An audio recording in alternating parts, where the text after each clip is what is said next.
Niños y niñas afectados por la crecida del río Paraguay iniciaron las clases en las aulas móviles instaladas en la parroquia San Pedro y San Pablo del barrio Republicano.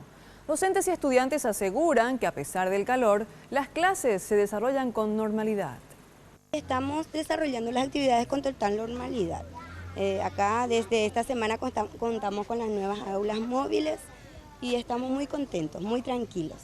Con esta alegría, una de las docentes relata cómo vive el día a día con sus estudiantes. Todos fueron desplazados de sus hogares a consecuencia de la crecida del río Paraguay en la zona del Bañado Tacumbú, y su escuela no fue la excepción. Ahora acuden a la parroquia San Pedro y San Pablo, donde se encuentran las aulas móviles instaladas por Plan Paraguay, y aseguran estar contentos de poder seguir aprendiendo junto a sus mismos compañeros. Bien. ¿Qué hacen todos los días? Matemática y eso. ¿Vos en dónde estás viviendo? Allá en Popar. En el refugio. Sí. Las aulas forman parte del lote de 20 que Plan Paraguay aporta para garantizar el servicio educativo a cerca de 1.700 niños y niñas que fueron desplazados por las inundaciones. Dos prioridades son lo que surgen más que nada en situaciones de emergencia. Uno es la protección infantil y la otra es la educación en emergencia.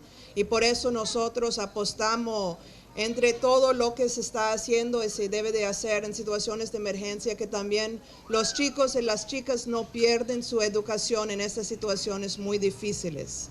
Según datos inicialmente manejados por el Ministerio de Educación, son más de 6.000 los estudiantes afectados por la inundación de 25 instituciones educativas que quedaron prácticamente bajo las aguas. En algunos casos, los mismos son integrados a otras escuelas y colegios de las zonas y otras modalidades de aulas móviles, además de las donadas por Plan Paraguay.